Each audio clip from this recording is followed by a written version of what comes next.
The suspect in the Charlie Kirk case has been captured. The question is now what happens? We're going to look at the evidence. We're going to look at how this thing will play inside of a courtroom, because that's where we're going. That's where we're going in this. It's no longer a manhunt. This is now a criminal prosecution. So we'll get into what that trial may or may not look like, what the evidence looks like, what his defense could be, and what the case will be all about. I'm Vinny Politan. Thank you so much for joining us here on the Tangent Podcast. And we're just back from CrimeCon. Later on in this video at the end, once we get past the serious nature of all that we're dealing with here, we'll talk about what happened at CrimeCon. But now we're going to focus on what happened to Charlie Kirk, the young man who got captured, what investigators are saying, what prosecutors are saying, and what our analysis is of how this thing is going to move forward through our system of justice. As I mentioned, I'm Vinny Politan, live on Court TV, Monday through Friday with 2 hours of live true crime. Great to see everyone. With me, of course, is Al Wunsch the third. Hola, Tangenistas. And the radio legend, Jonesy. Greetings from Asbury Park, New Jersey. This is the Tangent Podcast.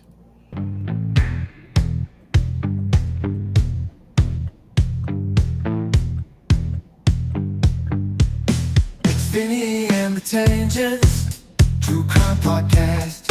Vinny has the blue eyes, Al cracks the jokes. Jonesy stays behind his shades, entertaining all the folks. It's Vinny and the Tangents, True Crime Podcast. Load up all your comments, hit those super chats. Let's go smash that like button, so we can all have a blast. Vinny, Al, and Jonesy on the job. They're the Sugar Hill Gang of true crime. They're telling stories of days gone by. They take crime and turn into a good old time. It's Vinny and the Tangents, True Crime Podcast. Here we go. It's I guess it's what I would call the soundtrack of Fridays, the True Crime Podcast. Obviously, everyone still is reeling from this one, and for obvious reasons. I mean, I think what's different about this one, and I'd be interested to hear what you guys have to say. I feel like we were all a witness to this. I almost feel like I'm in the shoes of someone who has experienced a horrific crime, but having been there because of the nature of what we saw. Like, we saw life leave. And I'm going to call him he's 31 years old, leave this young man, like right in front of our eyes. We were all a witness to it. And I think it's really hit us at another level. What are your thoughts? Okay. My thought is, first of all, it's shock. It's dismay. That ideas have led to the death of a young man. And that's what, I mean, you know, in the act itself, the violence of the act itself is so, it's just shocking. But when you look into that further, this young man died because of his ideals that I didn't necessarily agree with, but I defend his right to have them. And I should be able to say those things. He should be able to speak his mind. He should be able to give his point of view without having to worry about a bullet going through his neck. And it bothers me to the hilt that something like this has happened. And it just is so horrible. What we have seen lately with Luigi and all this other stuff are just senseless deaths for ideas and for what you do for a living. I mean, how freaked out is this? I mean, how bad are we getting in this society that you can't state your mind? You can't be a politician. You can't have an opinion and then be able to say to yourself, I don't have to worry about, walking down the street. I don't have to worry about this. I don't have to worry about that. I mean, we've seen politicians executed in Minnesota. We see what happened here. We see what happened in the streets of New York. Okay, with an insurance executive, and that is what is just so troubling to me, that we have devolved into this situation where people cannot state their mind without the risk of losing their life. Horrible. I would agree with Al. You hit the nail on the head there. It also shows how quickly it can all happen, and how fragile it all is. And I can only imagine that there are a lot of people around the world, especially here in America, thinking about the possibilities of something like that happening to them. Not unlike when John Lennon was assassinated. A lot of rock and rollers started getting some serious security as a result.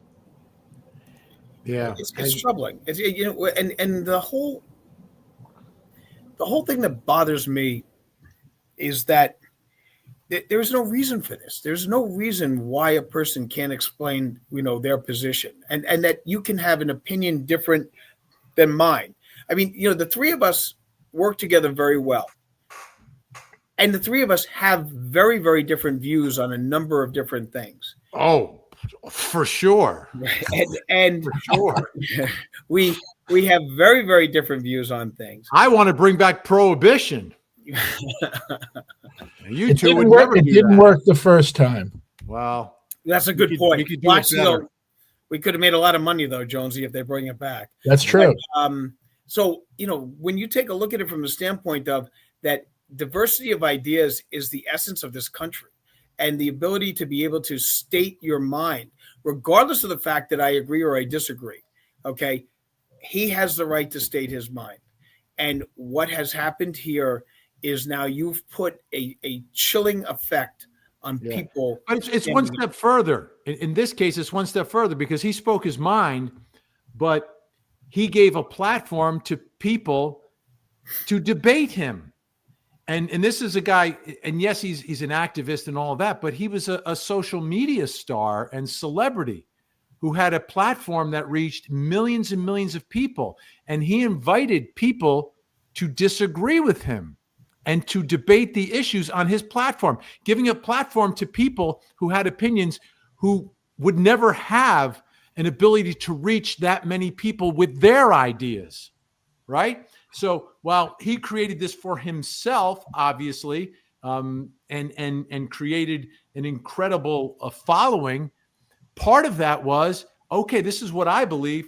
Here's my platform with millions of people watching these videos that I post from college campuses across America. And when you come up to the microphone, guess what? You have the same access to express your ideas. It's the exchange of ideas. It's the debate.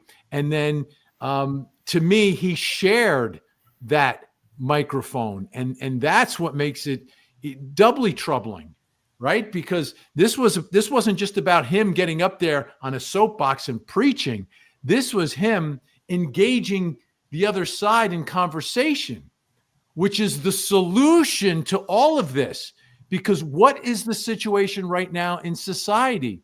And I'll tell you where we saw it. In our world, during the Karen Reed trial, we had people who stayed within their bubble, their sound chamber. There were people that I tried to invite onto my show because I had people from either side talking about the way they saw the evidence. And I had people who would not go on my show because someone who had a different opinion than them about the evidence in the case was appearing. And that's the truth. Because I invited a lot of outspoken people from both sides on the case, and some would not come on the show because the other side was speaking. That's when we run into all this hate, and where we dehumanize people and their opinions, is when we don't exchange the ideas, where we just kind of look at them as less than less than what's the word I'm looking for? I need to buy a vowel, but less than human to their perspective, right? They have a perspective. It's theirs. It's different than mine, but they're so low, they're so wrong that they don't even get the ability to be here with me at the same time to debate this. And once the debate ends, that's when we run into trouble. And to me, that was the most troubling part of this, because his career, his social media presence was built on public debate. And when public debate disappears, especially on university campuses, the future is bleak. And that's what he was doing. And that's why I feel so strongly about the freedom of speech that Al was talking about. But this was even one step further, which is the exchange of ideas, which is what we preach in our chat room. In our chat room, we don't have to agree. These are criminal cases. There are always two sides to the case, at least two sides to the case. Make your point, make your argument, back it up with facts. Don't make this into, oh, you disagree with me, you're a bad person. No, that's what happened in the Karen Reed case. It may happen in this case. It may happen in the Mangione case, but it shouldn't happen. And those are my thoughts. I'm sorry, I took a lot of time there, guys. No, it's that, but you know what? You're on point with this, and this is, the essence of college is to be a dissemination of ideas and to have opposite opinions and things along those lines, and to have that chance to have your voice heard, sometimes for the first time, with where you believe politically or where you believe religious wise or whatever the situation is. And just the chilling effect that this has on discourse and on dissemination of ideas is frightening. It's absolutely frightening. It's frightening. I mean, this is what, I don't know what anyone thinks they do by silencing someone who is expressing ideas. It's not going to stop the ideas, hopefully, but it's such a, you look at the great people that have been assassinated in this country: Martin Luther King, Robert Kennedy, John F. Kennedy. Okay, going down the line, Abraham Lincoln, William McKinley. Okay, who was doing, just trying to be a great president. James Garfield. Okay, just silencing them for what purpose? There's nothing that's achieved through assassination. There's nothing. You know what is achieved is a loss. It's a loss for society. And as I said, I don't necessarily agree with Mr. Kirk and what he has done and what his positions are. But I absolutely believe that he has brought to the forefront something that is wonderful, which is what you were bringing up: discourse. Conversation. He didn't back down from fighting somebody who had a different opinion. I find that to be wonderful, because I have been on shows where people have turned off the volume when they didn't agree with what I had to say and didn't want to hear it. He did want to hear it. Okay. And he wanted to combat it. Okay. And maybe I don't agree with the way he came to the decision he did. Fine. But at least he was willing to listen to the other side and then talk about it. And he's been doing it since he was like 16. So, I mean, he really, it's remarkable. I would think that we also shouldn't lose sight of the fact that, this is the exception. The alleged assassin, clearly, in my opinion, there's something wrong up here. It goes beyond. Oh, we're going to get into that. Goes beyond words. The elevator doesn't go to the top floor. He's one banana short of a bunch. Yeah, and we're going to get into. Let's first establish some of the facts that we learned from the press conference this morning, and it was really, a lot of it came from the governor of Utah, who kind of took the lead. So let's take a listen to some of what he said. I'll probably press stop as we're going through, because there's different points that I want to hit on this. Let's take a look. Member of Tyler Robinson reached out to a family friend who contacted the Washington County Sheriff's Office with information that Robinson had confessed to them or implied that he had committed the incident. This information was relayed to the Utah County Sheriff's Office and scene investigators at Utah Valley University. This information was also conveyed to the FBI. Investigators reviewed additional video footage from UVU surveillance and identified Robinson arriving on UVU campus in a gray Dodge Challenger at approximately 8:29 a.m. on September 10th. I want to start, before we get into the timeline of what happened here, and that'll be some of the facts for the trial, how he ended up surrendering. To me, this was the right thing done by the family, but unusual.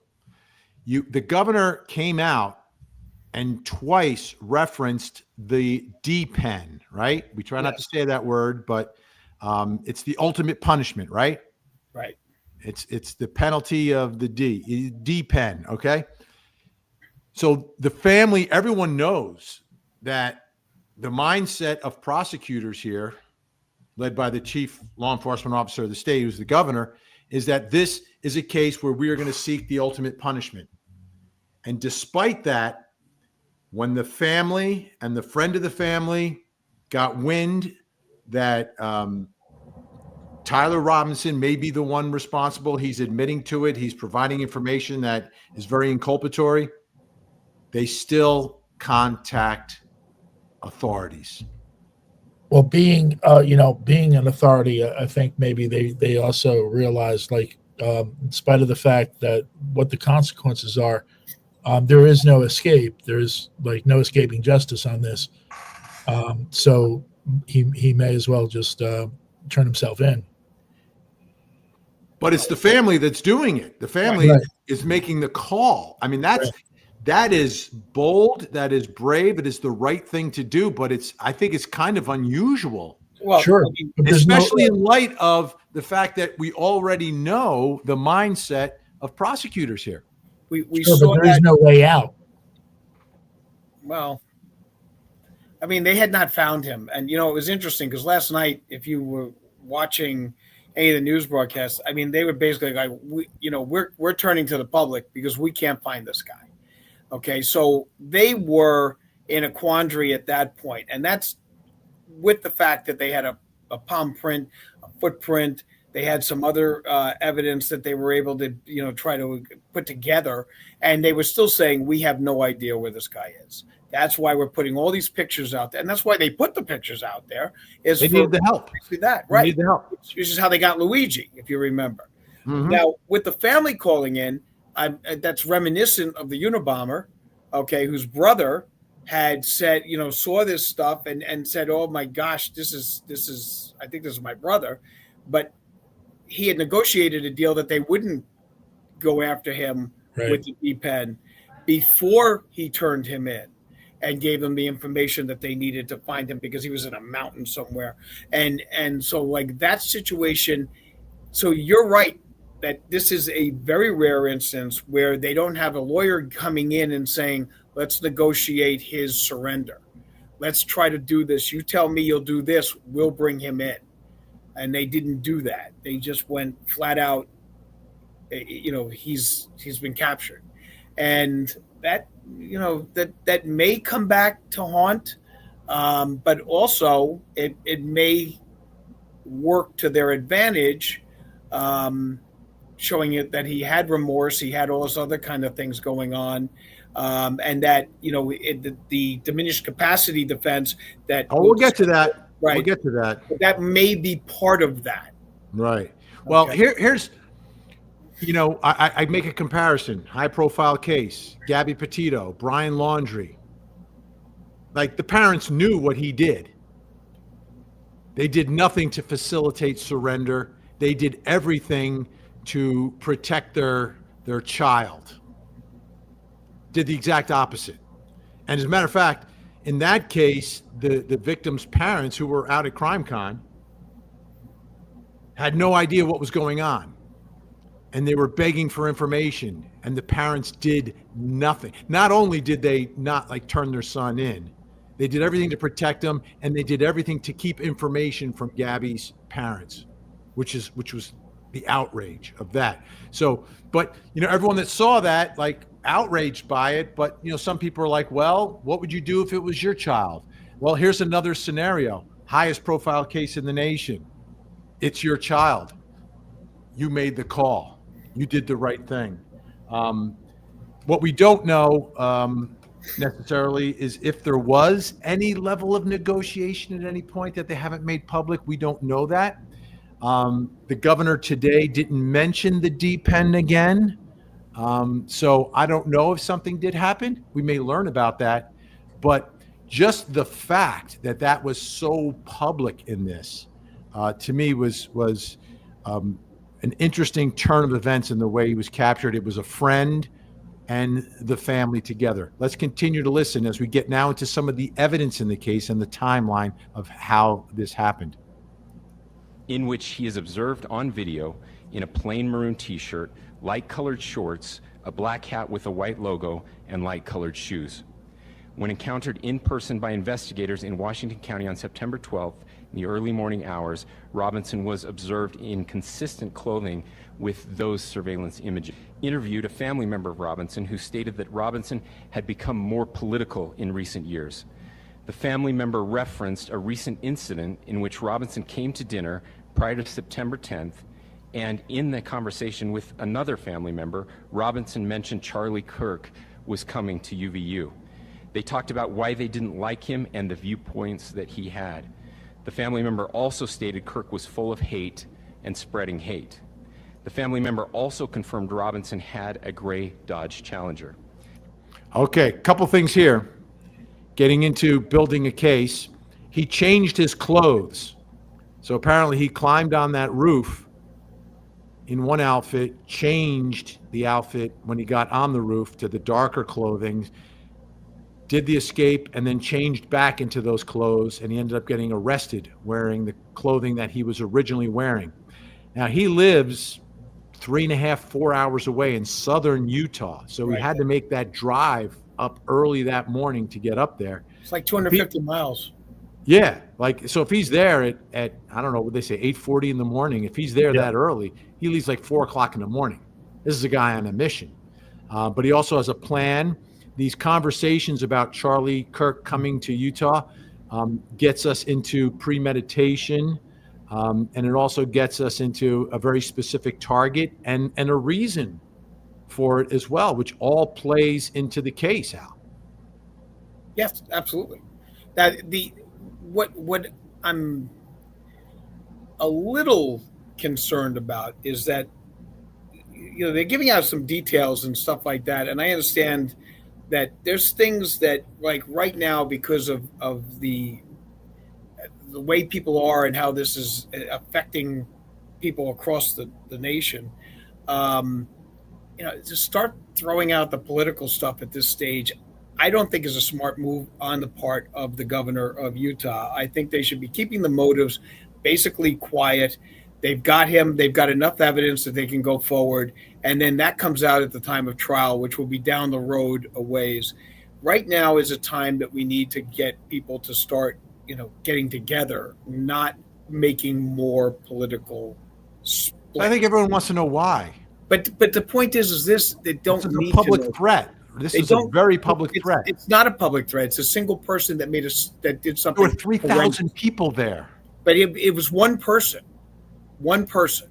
They don't have any proof that there was anything more than one person. Okay, so you have a lone nut. 3,000 people. You that don't he did this in front of. This impacted people everywhere. I think there's an obligation on our elected officials, like a governor, to try to communicate with the public in something that's been very traumatic for the people that were there, one of whom will be on my show tonight. It was very close to what happened in Utah. Is going to join me on my show tonight at 8 o'clock. But it impacted everyone there. But again, I started the show off talking about how so many of us feel like we witnessed this because of this was live streamed and then the video was everywhere and we saw what happened. So I think there is some obligation to kind of give some context and some understanding as why this happened. Do we want riots? Do we want It's not going to cause a riot. There's no riots. You don't know. Right now, look, there were people out making statements about what they believed was the reason why this was happening and who they were blaming. Okay? It gets rid of the speculation. We don't need that. No, it didn't. It actually feeds upon it. And It that's does not feed upon it. Otherwise, you're going to does. have all these conspiracies that are flying all over the There's internet. not going to be a conspiracy. There's a trial in this instance. I don't think we're going to have a situation where a certain, cabaret owner is going to walk into the a garage and take the guy out before he testifies. No, but I don't think that's the going to happen. concern here is who did this? Why did they do it? And are they connected to some greater network of people? That's And you the know, you concern. could say That's this, the you could safety say concern for everyone. And you can say this: we have a belief that this, and we do not believe that there is anything else. But you got to tell them why. I don't think You got to tell them why. Otherwise, everyone questions everything. If you give conclusions without a basis for it, people are like, okay, you can tell us that, but tell us why. And at least he's backing it up with some rudimentary facts behind this that I think will give an opportunity for the public to say, okay, we get it. We get what happened here. We understand it. We need to come together and not pull apart. That doesn't pull apart. These are the facts. Oh, it certainly does. Look at what happened with Luigi. Look at what happened with that. Okay? You and I have seen people that are sitting there going, that guy got what he deserved, this, that, the other thing. Yeah. How They many were saying people that did before they go captured after? him. I mean, They come started on. raising money This for him is before he was horrendous. captured. How does anybody justify the cold-blooded killing of Kirk or the cold-blooded killing of an executive who goes to work each day with a lunch pail and goes home at night to his family, okay, and kills him because he works for a company? Right. Right? This is where my problems lie. I don't like seeing that. All right? No, but what does it have to do with the governor telling us why this happened? Because now you're going to be having people going that the people on the left, okay, are the enemy. That we got to take care of the people on the left. Well, They're the ones that we've are doing already had that in the last day or That so. existed already. The question is how big of a network was this, or was this what we refer to as the lone wolf? it. It is a lone wolf, and we know it's a lone wolf. And they know it's a lone wolf because if they didn't know it was a lone wolf, they wouldn't be talking. And they say it at the end of the conference. He's asked the question about whether or not he thinks there's anyone else. He says, no, there's no one else, but the investigation is continuing, not putting a period at the end of this sentence, but maybe like a ... just in case. Well, but it seems because- as soon as anyone close to him knew of this, they made the call. And They that's don't the know. important They thing. don't know how he got his weapon. I mean, there's still a lot of things that need It's to a be hunting rifle. right, but they don't know how he got it. I mean, he may have bought it himself. He may not have. Nah, He may my have guess been- is most people in Utah in deer season have one. Well, I would imagine that too. A bolt action rifle like that. You're right. Yeah. You know, It's a deer hunting rifle. Well, All right, let's he continue. was Go ahead, Jonesy. he was a damn good shot, right? I mean, like, you don't learn that hunting, do you? no, yes, Yeah, you do. That's Absolutely. a hunting shot. It was From like that 400 distance? feet. Yeah. 400 feet. That's not as far as you know. With you have a scope and everything else. That's not as far as you might Yeah. think, Jonesy. Yeah. No, it wasn't. You know, because I mean, initially everyone was like, "Oh my God, he must be military trained and this, that, the other thing," and I was like, "No, it's not far enough for that. He's a Yeah. hunter. 500 yards is military trained. Okay, Yeah. 400 feet is not. Okay, that's hunting. That you're not going to get that close to a deer. I mean, you know, you can sometimes, but for the most part, you're taking a shot like that. Yeah, you got to be wearing moccasins to get that close to a deer. You got to really like tiptoe. Well, they did it in I can't think of the damn movie. I'm sorry. All right, Jones, you want to use your first timeout? You have 2 left. Let's get back to the press conference. Hoffa. They did it in Hoffa. Investigators identified an individual as the roommate of Robinson. Investigators interviewed that roommate, who stated that his roommate, referring to Robinson, made a joke on Discord. Investigators asked if he would show them the messages on Discord. He opened it and showed several messages to investigators and allowed investigators to take photos of the screen as each message was shown by Robinson's roommate. These photos consisted of various messages, including content of messages between the phone contact named Tyler with an emoji icon and Robinson's roommate's device. The content of these messages included messages affiliated with the contact Tyler, stating a need to retrieve a rifle from a drop point, leaving the rifle in a bush, messages related to visually watching the area where a rifle was left, and a message referring to having left the rifle wrapped in a towel. The messages also refer to engraving bullets and a mention of a scope and the rifle being unique. Messages from the contact Tyler also mentioned that he had changed outfits. Okay, so this is after, I think these communications are after the fact. This is direct evidence. This is admissions. We know that the weapon was found wrapped in a towel in the bushes. My guess is the timestamp of this would precede them retrieving the weapon. So all of this is extremely incriminating. I don't believe, based upon what they're saying right here, that there will be any ability to provide a valid defense on the aspect of who did this, okay? Leaving out the mens rea, just like who did this. I don't think this is a whodunit based upon the level of evidence that we have, including all this video. And let's. I'm just going to cut this off for a second because I know he's getting into another section here, and we'll take a look at the video of the escape. And in the video of the escape, you'll see something that looks like it's wrapped in a towel when he jumps off the roof. And you can see him running across here. He runs behind the part of the top of the building that's sticking up, and then he'll appear on the right side of the building. There he is. Again, running. This is afterwards. Now they zoom in on him. You can see he's sort of holding something that's wrapped. We believe that's the weapon. He scales part of this and then drops, 15 feet or so, has the item that is wrapped and begins to run away. And it replays one more time here. So the bottom line here is, for someone to do this, you've got to be young. He's 22 years old, so you could, that matches. And he, again, flees on foot into the neighborhood that is close by, and that item appears in his hand, appears to have been found in that wooded area, which coincides with the Discord message to his roommate. So all those pieces fit together very well. Very well. Like it's not, it's not a mystery. Like, these things fit perfectly together. There's nothing inconsistent that leaves you scratching your head like, what? Why? No, that doesn't make sense. I mean, it makes sense. Except why he's writing all that down. To his roommate. Yeah. Right? Exactly. Why are you writing all that down? That's the only part I have a why on. I mean, why would you do that? Basically, it's a confession.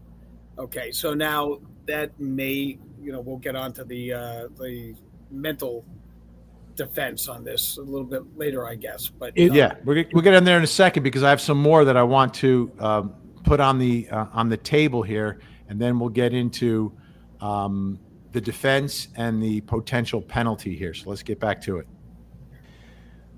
I know there has been speculation as well as to the writing on those casings, those bullet casings, and I believe we have that as well, and I will share that with you now. So the area north of Campus Drive Road where the suspect crossed over, you saw some of that in the video that we released last night, consists of a grassy area with trees on the edge of the UVU campus. Investigators discovered a bolt-action rifle wrapped in a dark-colored towel. The rifle was determined to be a Mauser Model 98 30-06 caliber bolt-action rifle. The rifle had a scope mounted on top of it. Investigators noted inscriptions that had been engraved on casings found with the rifle. Inscriptions on a fired casing read, "Notices, bulges, capital OWO, what's this?" ? Inscriptions on the 3 unfired casings read, "Hey fascist!" ! Catch! ! 'Catch!" . up arrow symbol, right arrow, and symbol, and 3 down arrow symbols. A second unfired casing read, "Oh Bella Ciao, Bella Ciao, Bella Ciao, Ciao Ciao," and a third unfired casing read, "If you read this, you are gay, LMAO." Okay. Jonesy, you're shaking your head. Go ahead. That last one just like struck me. What it kind of like blows my mind. Like, why would write something like that? Where does that come from? Yeah, But- it's like an attempt at comedy. I mean, what the hell's going on in his head? Well, what's going on in his head, right? That becomes the potential defense. Now, I want to lay this out for everybody so they understand. Before we lay that out, let's. I know we're not going to do a day in history just yet, but historically, Bella Ciao, okay, is an Italian phrase. Right. It means Yeah. goodbye, lovely, goodbye, beautiful. It was a phrase that was adopted not during World War II, okay, but after World War II by the Italian partisans that had been the ones that stood up to the Nazis that had occupied Italy. Now, initially, Italy was part of the Axis powers, okay, under Mussolini, and Mussolini was a fascist. There were partisans that were communists and other groups that had bonded together to try to overturn the fascist groups, and Mussolini was deposed, but then also to get the Nazis out of Italy. So You think Bella he's that Ciao- sophisticated that historically he would know that? Well, that's the interesting part of this is that it is a very, I mean, because why else would you use the phrase Bella Ciao? When I heard that, that was the part that, like, kind of, wow, wait a minute. I haven't heard that phrase used, and especially not by a 22-year-old. Right. Okay. Because I don't think that the Italians even used this. It was originally an old song that dealt with women that were working in paddy farms, that were working day in, day out. It's a very common phrase. Like, But it's it's not, ciao Bella, ciao Bella. yeah, but this is Say it all the time. Bella Ciao. Bella ciao is different. Bella Ciao is different. It was an old song that dealt with women that were working the fields, okay, that worked under horrendous types of low pay, long hours, and terrible tyrants that were in charge. Then right after World War II, they adopted the song as a partisan song. So there's actually two sets of lyrics in Italian for this song, one before World War II and then one after World War II. The one after World War II is the attempt to get rid of the fascists that were in Italy and the partisans that stood up to the fascists. So that, from a historical standpoint, you know where that's coming from. Well, he wrote it for a reason, so you may very well be onto something there. Yeah, no, I agree. That's why Al is the master of history. What's interesting and ironic about all of it is that this young man believes that you fight fascism by suppressing speech you don't like, when that is the definition of fascist behavior. True. Is silencing speech you don't like. Like, the irony could not be richer, and it could not demonstrate more vividly how misguided he is in attempting to fight fascism by silencing speech. Like, the younger generation, if anyone believes the same way he does, is so ironically misguided. It's like it should be a mark against our education system, that these kids either don't get it or are taught by people who don't get it. I don't understand that. Like, you are against fascism, so we're going to shut down the speech I don't agree with. What? Anyhow, let's get to, so to me, Al, obviously diving deeper into that than I did on the notes, I thought like I jumped on what Jonesy jumped on, which is the LMFO or whatever it was, right? Right. And almost the things that didn't make a lot of sense to me. So it gets to his state of mind. But this is what is important, and people have to understand. You know, in most states, when you have the insanity defense, it's someone who doesn't appreciate the wrongfulness of their conduct. So arguably, if you have someone who believes he's taking out a fascist, then they believe they're doing good. So they can't tell the difference between good and evil. They don't appreciate the wrongfulness of what they're doing, because what they believe they're doing is good becomes the basis for their insanity defense. You don't appreciate the wrongfulness of your actions. Right. You can't distinguish between right and wrong. You believe you're saving your child when you're taking your child's life, but you believe you're saving your child from Satan and delivering them to God. Or you believe you're taking out a dangerous fascist, right? Right. So in other words, You don't have that in Utah. Right. But the traditional defense is what we're talking about now, which is that you are not responsible for your actions due to severe mental disease or defect at the time of the crime. Okay, so that is where you get that defense. But you're right, Utah's not like that. Utah goes towards, and you mentioned the word earlier, and I just want to make sure everyone knows what we're talking about. Mens rea, okay, state of mind. Okay, mens rea, and mens rea is part of the criminal process. I mean, that's what you have to be able to demonstrate. And Utah's approach is that it negates the mens rea, okay? That if you can show that your mental defect is so severe that you didn't have the intent to commit the act, then the prosecution cannot prove the crime. So it is different. It's significantly different. And it's also an interesting way of now putting this with some of the puzzle pieces going forward. They may be trying to move that way. Yeah.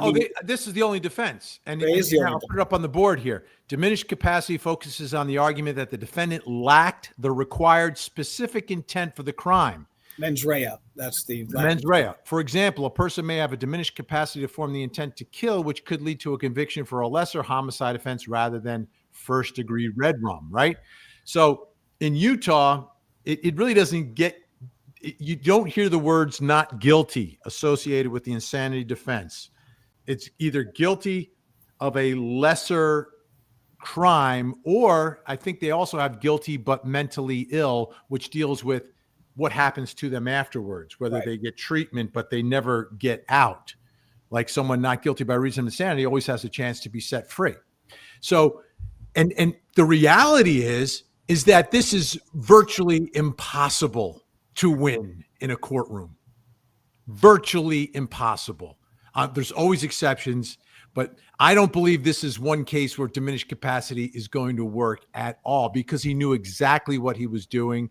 Everything that he did to hide his identity, to sneak up there, everything that he did afterwards in covering it up, everything he did in discussing who he was going after and what he thought of them, all those pieces fit together and completely undermine any mental defense that they would attempt. But I believe they will attempt it because it's the only thing they have if this evidence is what they're saying it is. What else do you have? I mean, they don't give you the opportunity to have like even temporary insanity or anything along those lines. It's got to be negating the mens rea, which is a very difficult thing to do, especially in light of the fact that you see the recipe for destruction that he put in the computer. Yeah, that he put right there. That demonstrates a lot with regards to state of mind, and demonstrates that he knew what he was doing and was taking steps to try to protect himself from being, apprehended. Yeah. And that's consciousness of guilt, right? So what you did was wrong, even though that's not, but you know what you did. Like you had the intent to do it. It was very specific. Now let's get into what I believe the case when it gets into court will actually be about. I'm sure this will be raised at the guilt phase of the trial. I don't think it will be successful, but they will attempt to do it because they're laying the groundwork for the part of the case that I think will be the most significant, which would be the penalty phase. Excuse me, the penalty phase, which is the punishment. Now, I am going under a presumption that the governor is going to proceed the way he had indicated, which was they're going for the ultimate punishment. Utah is a state that has the D pen, okay? They can put people on the row, okay? That's what he said. So based on that, let's look at a little bit of the law here because I don't think this is a slam dunk. I have to just jump off for 1 minute. I hope you don't mind. Yeah. Oh, good. We finally got rid of him, Jonesy. Holy mackerel. Now I'm only kidding, folks. So the first thing is not every case qualifies for the D pen. So there are different elements that need to be fulfilled. I believe this is one that they could argue very easily. The actor, which would be the defendant, knowingly created a great risk of death to a person other than the victim and the actor. This is in the middle of 3,000 people. It couldn't be more public. Anything could have happened. Someone could have moved suddenly in front of him. He could have missed. People could have trampled each other running out. None of that happened. But I think a great risk of death to someone else that was there that day is arguably there's an ability to establish that. I think they will argue against it, the defense. But what are your thoughts here, Jones? Like how dangerous do you see this situation? Right? Does it create that risk to anyone else? I think it absolutely does. I think in most any case where somebody does this sort of thing, it creates risk to others, whether it be responding officers or whatever the case may be. I mean, even when people perform stunts in public or decide they're going to climb a bridge, they're creating that situation. So certainly, if you take out a guy with a gun from 400 feet with 3,000 people there, you're doing that. Al, where are you on this? Because this is one of the ways to get it to the deep end for prosecutors. Yeah, there's first of all, there's no way that they're not going to go for the deep end on this, but it's going to be challenged. It's not going. It's going to be a very difficult challenge, because under the circumstances, basically it's shooting a bullet into a crowded, amphitheater. Okay, is a reckless, dangerous act. And in and of itself, it is just inherently dangerous. So, okay. I mean, you're not going to be able to get around that. I mean, it might have been different if maybe he was at his car after the thing was over, there was no one else around, or that he was in a private entranceway. But at an amphitheater, 3,000 people, and I've seen videos that have come out, that showed what happened with the crowd going crazy, running and all the other stuff. There's no way that they're not going to be able to, there's no attorney is going to be able to beat that aspect of it. Okay. Very There's different. another one. The perpetrator placed special consideration on the victim's identity. For instance, the victim is a public official or a law enforcement officer, a public servant, or the victim is a minor under the age of 14. So not under the age of 14, not a public official, not law enforcement, Right. but the perpetrator here had a very specific target for a very specific reason. And I believe that would fall under the special consideration. The perpetrator did place special consideration on the identity of the victim. This wasn't random. This was very specific for a very specific reason and mentality. So I think arguably they will identify this as another reason why they will seek the deep end in this case. Yeah, there's no doubt about that. I mean, he's not a public official, but he is certainly a public persona. And he is being targeted because of his views, his political views. So I think they've satisfied that element of the, of the law in this instance. Absolutely. Now, the final one, this one I'm always like, to me, every red rum is cruel and heinous, but the test is particularly.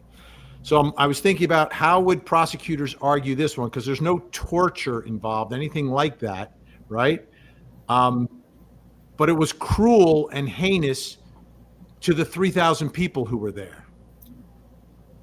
But I don't know if that qualifies. This one I think is a little more difficult because here you're putting on a scale, you're comparing red rums to red rums. And is it particularly cruel or heinous? I would argue because of the public nature of it that it is.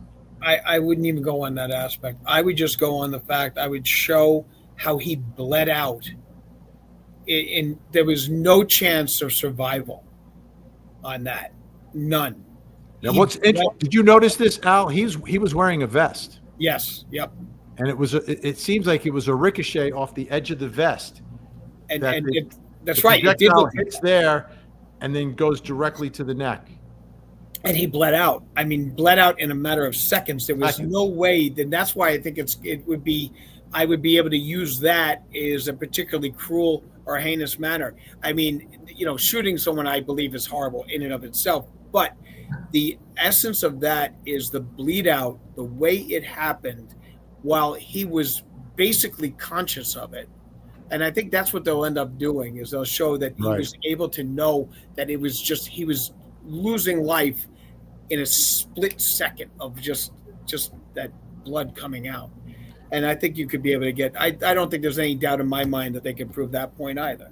Okay. So now you get to the penalty phase of the case. It becomes about the defendant, right? It becomes a lot about the defendant in the penalty phase.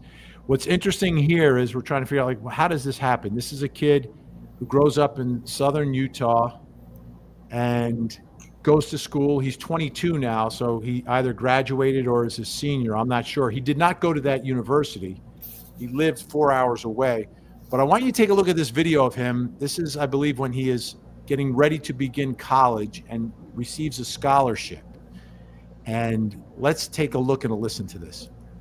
Congratulations. You have been selected to receive the Resident Presidential Scholarship from Utah State University. The value of this scholarship is approximately $32,000. This scholarship is available for 4 years or 8 semesters. Okay. Congratulations. How do you go from this, right? Obviously he's got a supportive family. He's a scholarship kid. He's going to Utah State University. He seems relatively normal here. What happens? Like, how do you go from this to throwing the rest of your life away? Just throwing it away at a point where, hey, you're kind of excited. He looks a little reserved, but a little excited. I'm going to school. I earned a scholarship. It sounds like it's his mom, maybe. My mom's excited. We're going off to school. How do you get from point A to point B? That's what I think a lot of the penalty phase will be about for the defense in trying to explain this. And are they going to explain it through mental illness, or are they going to explain this through something happened to him in those 4 years? Or just the immaturity of youth. I mean, there's you can take a look at what's been done in the past, and you can see that attorneys will turn this on to the fact that this is a young man who's confused, who's this, who's that, who thought he was going to be doing something that was going to help society, and it backfired. But this is a tough sell. It's a tough sell across the board, and he's going to be in Utah. Yes, which has as a D-pen. It's a lethal injection or the firing squad. The firing squad, sure.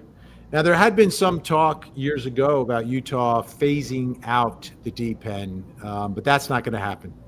That's not going to happen. It may happen somewhere down the road at some point, but nowhere in the near future of this case at all. Now, here's the question I have for you both, because the governor didn't mention the penalty today.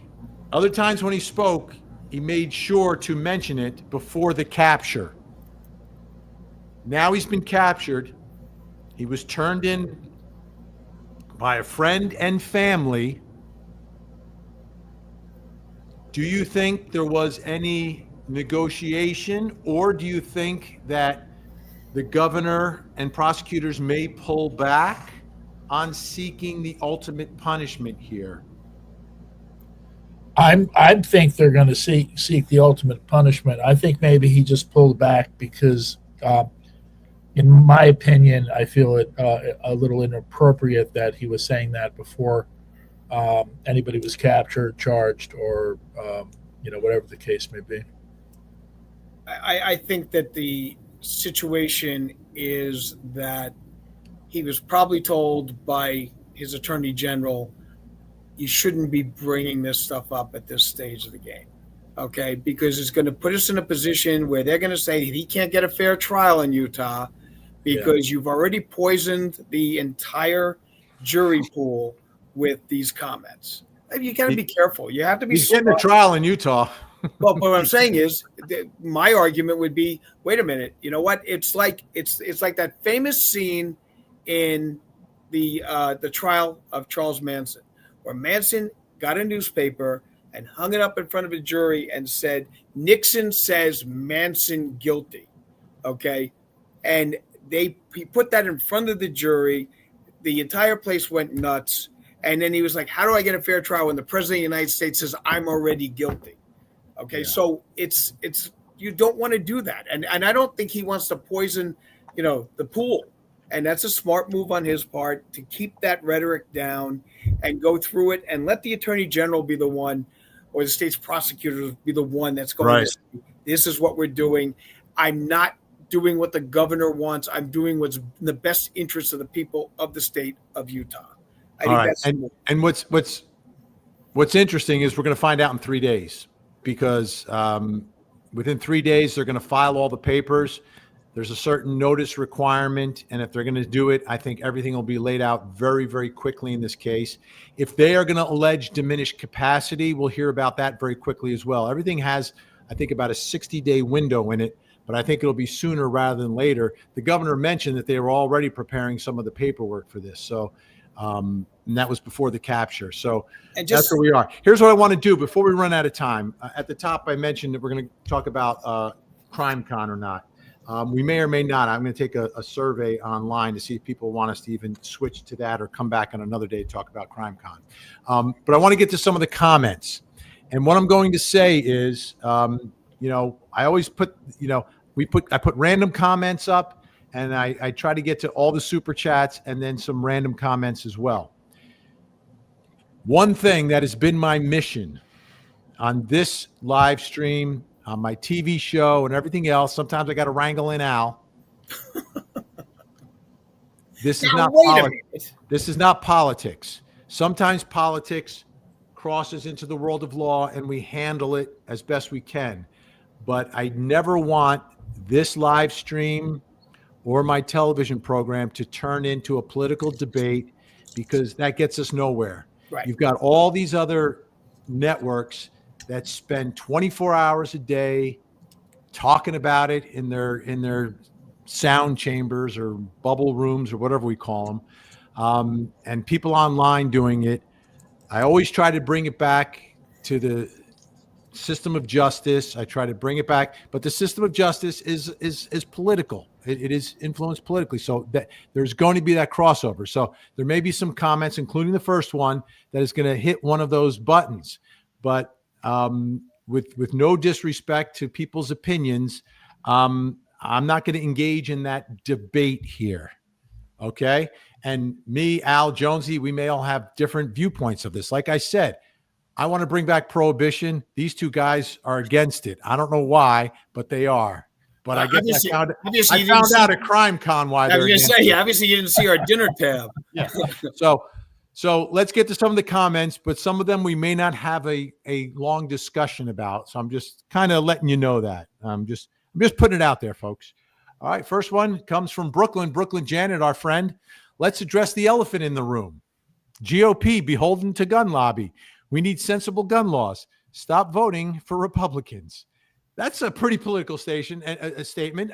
Brooklyn Jen, I appreciate the support, and I appreciate you airing the way you feel and believe about all this. May I say one thing on that? Here we go. Here we go, Jonesy. One thing. There are more guns in this country than people. Yes. Okay. More guns than there are people. So I'm not going to comment politically. Right. With regards to what was said, but I want to prove my point. There are more guns than people in the United States. And I'd like to say that I met Brooklyn Janet at CrimeCon, and she was amazing. She was delightful. Yes. And I'd like to point out that my grandfather cut Babe Ruth's hair. My Uncle Hep lived in Military Park in Newark.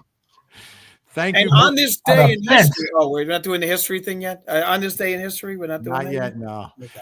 Sana, has anyone heard about the book, The Shooting of Charlie Kirk, released on Amazon on September 9th? All right, I saw a lot of posts about this. Huh? I have not seen a verification of it. Does it exist? If so, who wrote it? How did they know? It's very eerie if it's true, but I also know people can do deep fake things online. So I am not sure. If that is true, there's more to this. If it's not true, then it's another one of the deep fakes that we always have to be careful about, especially in the moments after something like this and we're trying to get to the truth. It's gotten to the point with AI that I can't believe cat videos anymore. For real. True. I mean, for real. Like you see these cats doing stuff that... My favorite ones are the babies that talk now. Have you seen the babies that talk? Yes. I miss the dancing baby. Remember when the internet first came out? Like there was a dancing baby. I hated it.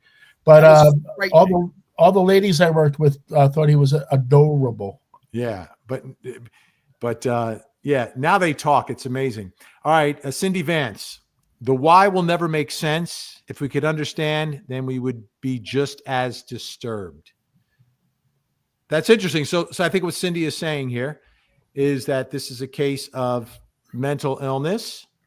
Mental illness will absolutely play a role in the penalty phase if they're seeking the D-pen. May or may not impact guilt or innocence because it's so difficult in Utah. But I think everyone's going to react that way, that to take your whole life as a 22-year-old and like nothing is going to get like a case of a 22-year-old, taking someone out in a vendetta, personal vendetta where someone, was threatening them, or they're involved in crime and they're trying to escape and they feel like someone may catch them. Like a 22-year-old can throw your whole life away that way. Not that that's excusable, but I understand that. And I understand how someone can have a criminal mind without being mentally ill and do that. A 22-year-old has not yet learned that this too shall pass. Yeah.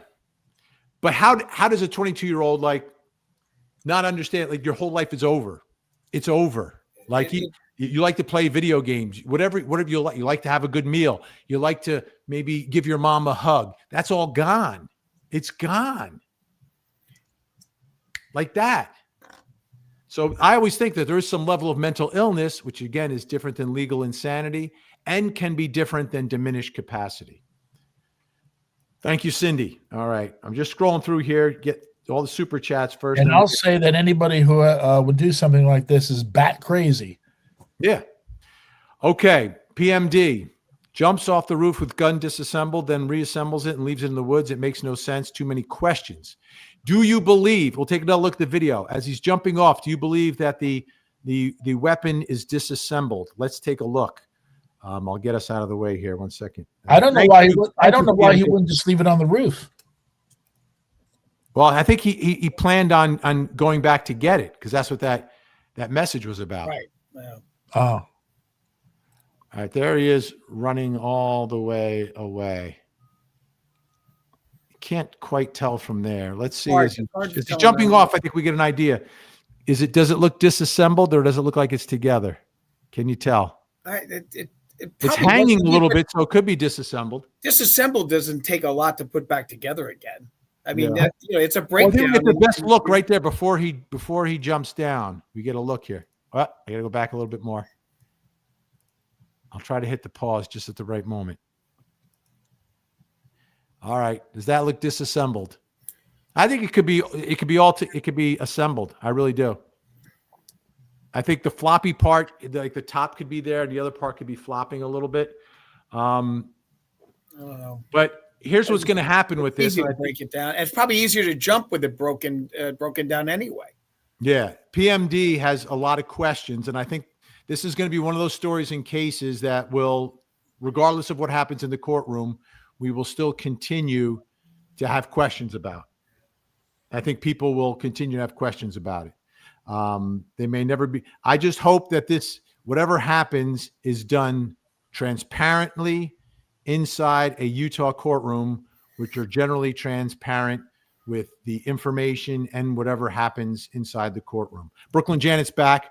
Why weren't flags raised at half staff last month when Democratic representatives were gunned down in their homes? Kirk not elected. Very valid point. Very valid point. Very valid point.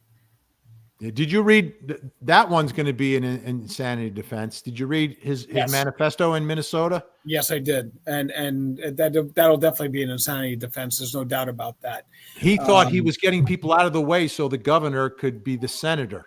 Right. Does the insanity defense ever work, with the exception of One Flew Over the Cuckoo's Nest? No, the insanity defense. Let's take a look. Wait. Go back to the early 80s. When did it work? Colin Ferguson? No. It worked with Ronald Reagan. Right. And was it Hinckley? Yes. Oh, yes. And he was freed. And by the way, Utah changed their insanity defense law in the aftermath of the Hinckley not guilty by reason of insanity verdict. Just quickly. After that happened, they changed to diminished capacity. They took the not guilty by reason of insanity off the books in Utah as a direct result of what happened to President Reagan. The interesting thing with regards to insanity and temporary insanity, it all stems back to a case that occurred in the late 1800s. Right before the Civil War, an individual by the name of Dan Sickles, who was a Tammany Hall politician in New York City, had a wife who was many years younger than he was, and he was extremely jealous. And she was having an affair with, believe it or not, Francis Scott Key's son. And Junior. That wasn't Junior. Frankie Jr. It wasn't Junior, but it was Francis Scott Key's son.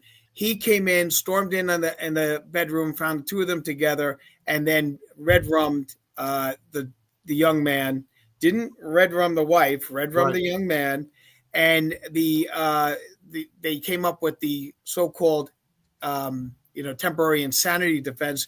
He was acquitted of that, and then ended up becoming a general during the Civil War who ended up losing his leg at the Battle of Gettysburg. So that's where we get it. And the Edwin Stanton, who became the Secretary of War, and then Secretary of State under Lincoln, was his lawyer in New York for the insanity defense. Interesting. And that, to me, that's more of a passion provocation. Yes, right. That was, but it was that he was so defense there. He was, and I don't think nowadays you'd be able to use that as a defense as well as, but back in those days, it was so unheard of that something like that would happen that Ed Stanton was able to get them acquitted, not guilty by reason of temporary insanity. All right, beautiful Messy Ball, who was out there at CrimeCon. Being misguided, ignorant doesn't take away responsibility or equate to insanity. Correct. It doesn't mean that they didn't know that killing is wrong. Correct. And what's interesting, again, beautiful Messy Ball, is that in Utah, right from wrong is not the test because it's diminished capacity, not legal insanity. There is no not guilty by reason of insanity. There's only diminished capacity, which can lower it from first degree to something less. But perfect legal analysis by beautiful Messy Ball. All right, I just want to get current because we're running out of time. I think the way this is going to work out, folks, is we'll do a separate everything that happened at CrimeCon live stream, because I just think this story, too much going on here, and I want to get to some more of the comments, and we're going to be done shortly anyway. So While you're looking for a comment, just a couple of quick things that happened on this day. Today in 1609, Henry Hudson discovered what would then become the Hudson River. For those of you who live on, isn't that ironic that he discovered a river that was named after him? Like he could have discovered like a different river, but he discovered the Hudson River. He could have discovered the East River, or the Atlantic Ocean. Okay, but he found the Hudson River. The sad part about it is that in 1611, he is actually forced off his ship, and with his son and 7 other guys set adrift, and they never heard from him again. Okay. And in 1953, JFK marries Jackie Lee Bouvier in St. Mary's Church in Newport, Rhode Island.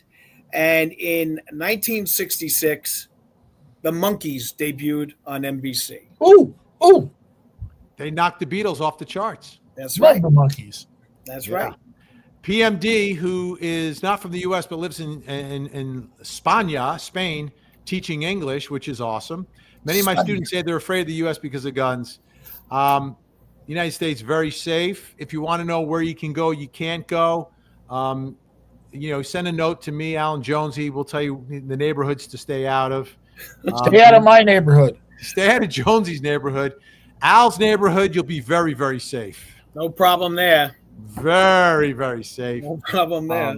But no, the United States is safe. But like any other place, there are some neighborhoods that might not be safe. There might be some events that may not be safe. But there's some parts of Spain that are not safe. I mean, there's certain. The running of the bulls. They got bulls running through the streets. That's How right. safe is that?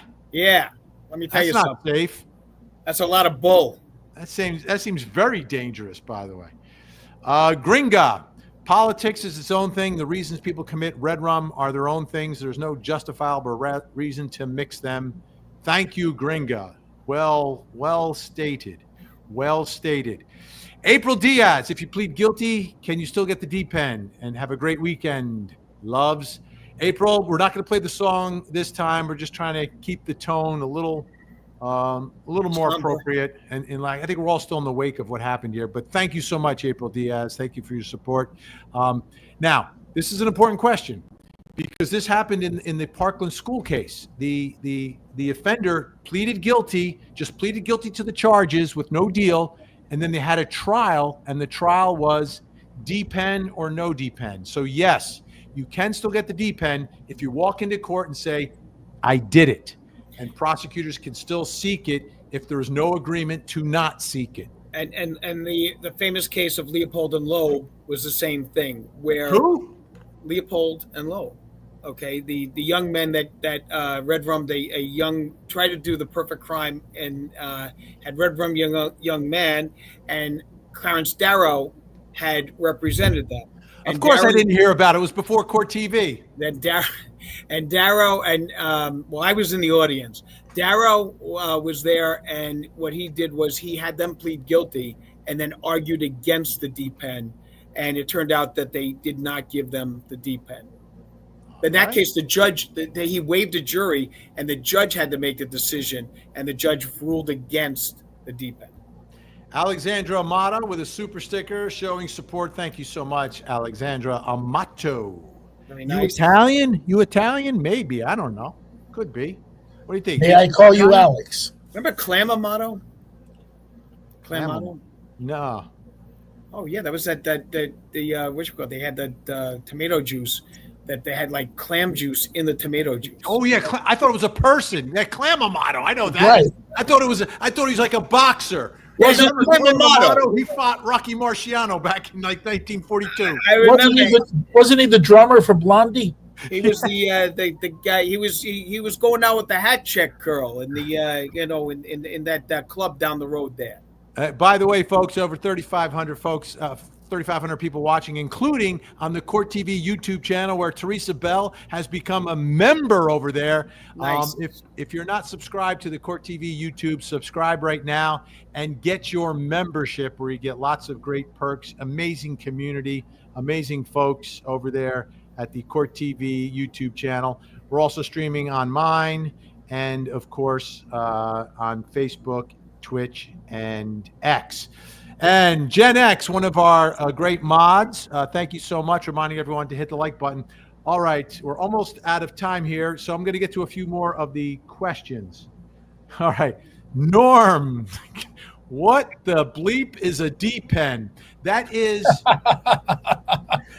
But you know something? The reason you call it Norm, you call it the D-pen, he does the same thing with the F word. Right, The exactly. So we're not saying the whole word because YouTube does this thing where they will not let people see your video if you say certain words. Because they have not anointed us as news, right? They've anointed us as, I don't know, just any old people that are streaming their podcast. So we try to use words so they don't set off any alarms or red flags with the what do I call them? With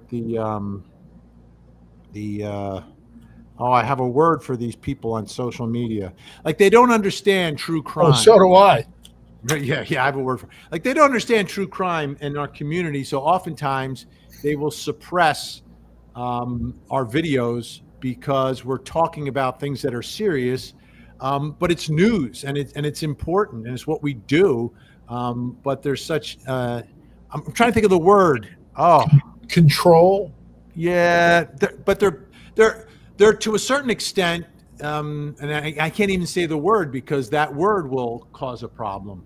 But anyhow, can you say censorship? Yeah, censorship. They're censors, and they senselessly censor true crime content. Standards and practices? No, they're not. No, they have no standards.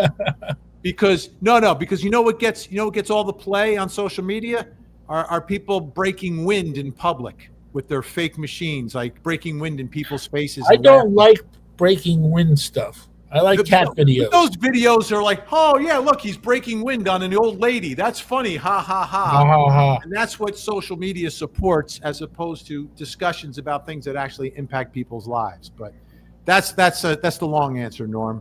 Was his name Norm? Yes. Norm! Nami. Hey there, Nami. Hey, Nami. All right. Let's see. We've got another one here from Mary D. Thank you so much. Love y'all, but this is for the amazing mods, says Mary D.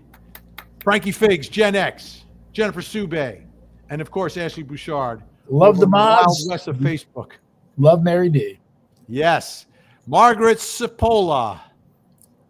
Oh, sticky fun. With a super sticker. Oh, by the way, we have some super stickers. We have tangent super stickers now.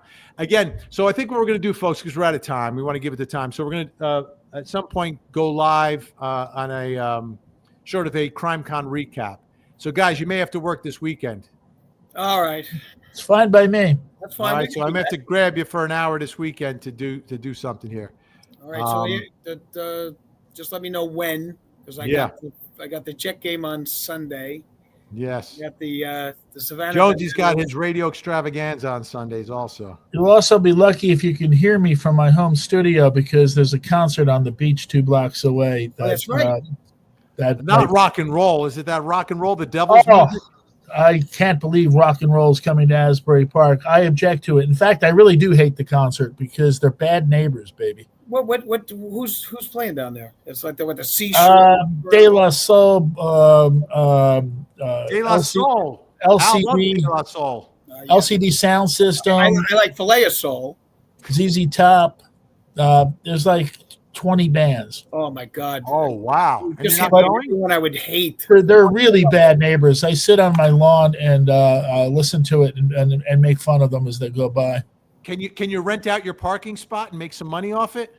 I could, but I'm on the Condo Board Association. It wouldn't feel right. But you should raise money for the whole condo association and do. Oh, screw them.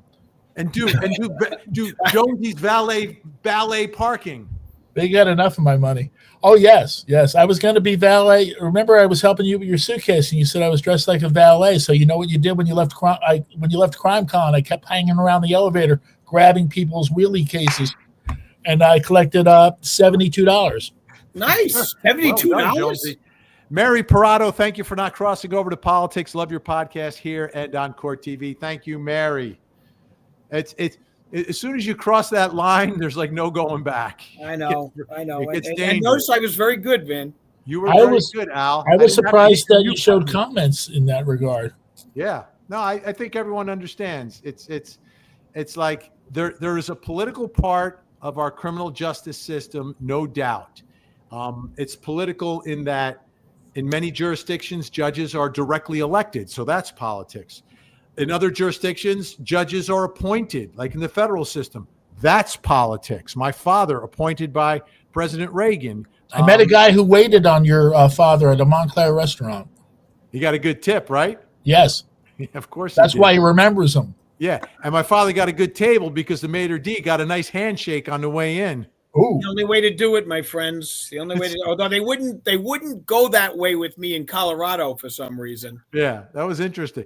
But going out with, and again, I don't want to cross over to what we're going to talk about CrimeCon, but I'll just say for the record, going out to dinner with Al, and and I didn't say this at the time, but it was like going out with my dad. Like I miss my dad so much, but it was like going out. Not that you're old, Al, but like that same presence, larger than life, and all of that. It was so wonderful to share those dinners with you because it's exactly what it was like as a child or as a young adult going out to dinner with my dad. The funniest thing is we would sit down to eat at a restaurant. It didn't matter where we were.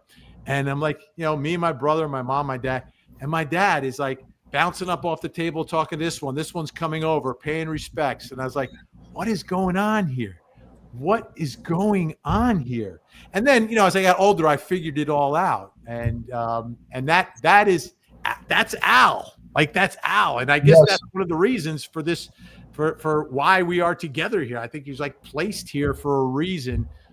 So that makes he was placed there to teach me dinner manners and teach you dinner manners. Which fork do I use? Oh, which fork? How do I take this bread piece without touching it? All right, gentlemen, we are out of time for today. But stay tuned, folks, because we're going to do the big CrimeCon wrap up. We've got videos, we've got pictures, we've got stories.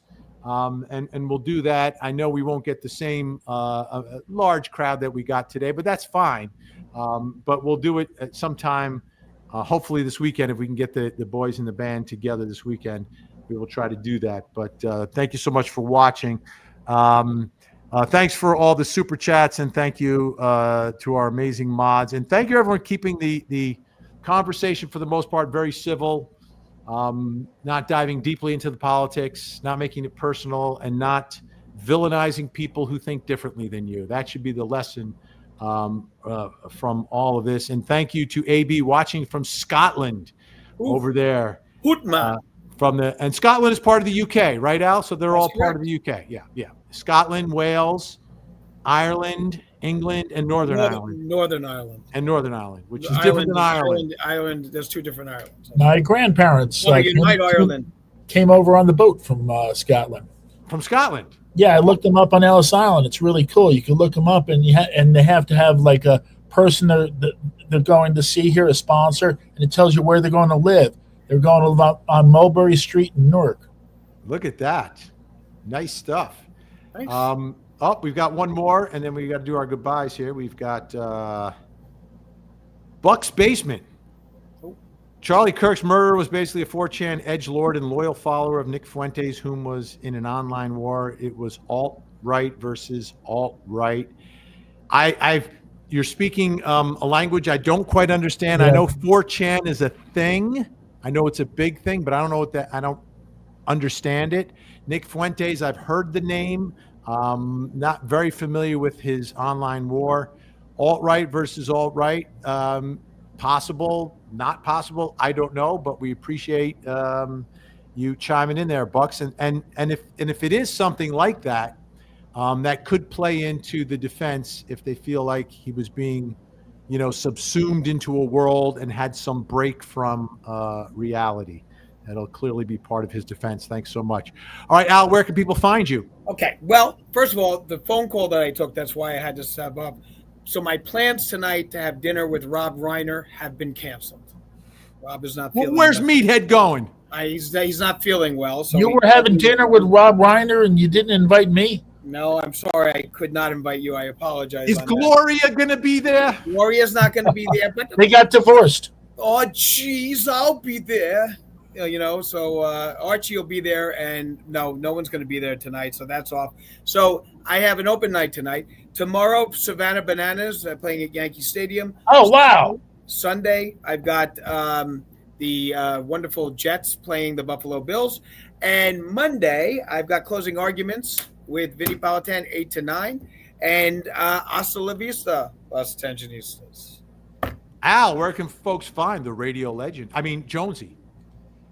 Al, where can they find the radio legend? They can find him right below me, right down there. See? Hey, what are you talking about? GlennJones.net, Glenn with one N. That's where you can find all of my AMs, FMs, and streams and archives. Just remember, it's Glenn Jones, one N, because his mom was so poor she couldn't afford the second N. Kind of like Sheldon on The Odd Couple, because he didn't have an O. That's right. Sheldon didn't have an Sheldon O. with no O? Yeah. Played by Rob Reiner. Rob Reiner, that's right. Oh, my. On The Odd Couple. With Full Myrna circle. Turner. Myrna, Verna, and it was Myrna, Verna, and Myrna Turner. Yeah, I remember. You know, we were so serious today. And Werner Turner. It was that was the family. It was Myrna, Verna, and Werner. Myrna. We were so serious today that when you described him as a lone wolf, I had to every power within me. I had to stop from bringing up Laverne and Shirley. Rennie was the lone wolf. That's right. That's right. All right, folks. You can find me Monday through Friday on Court TV, 8 p.m. to 10 p.m. Eastern. 2 hours of live true crime. Only guy in the business doing it. Night in and night out, day after day, week after week, month after month, and year after year. Al will be with me on Monday. Tonight, we're going to be talking, obviously, about this. We've got someone who was there and a witness to all of this. And obviously, we'll break down every other development that we are learning. 9 o'clock tonight, interesting case. Cody Thomas. Cody will be on the case down in Central Florida in a case involving allegations of cop-on-cop violence. It was a love triangle. But we're going to get some details on that. He'll be with Mark O'Mara, famous attorney. We've got one more here. This is James, Alaskan Jim. Love you, boys. Oh, boy, I'll bring my shoes and glasses so I have them. Ha ha. Let's continue. Open Hearts versus Us. Great show. You help me smile. Sadly, us. Thank you so much, James C. Alaskan Jim. Appreciated so much. All right, that's it. We are done for now. I have to run, but say good night, Jonesy. Good night, Jonesy.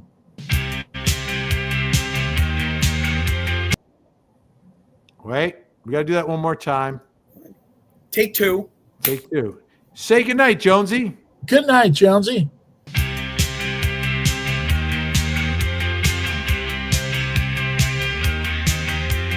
night, everyone. Good night. Thank you for all your support. We are the Tangent True Crime Podcast. We'll see all of you in court. Somebody say tangent. Tangent. Somebody say podcast.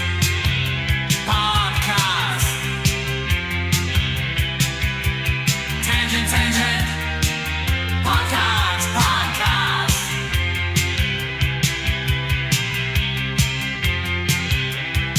This is the Tangent Podcast. Good night, everyone. Good night. Thank you for all your support. We are the Tangent True Crime Podcast. We'll see all of you in court. Somebody say tangent.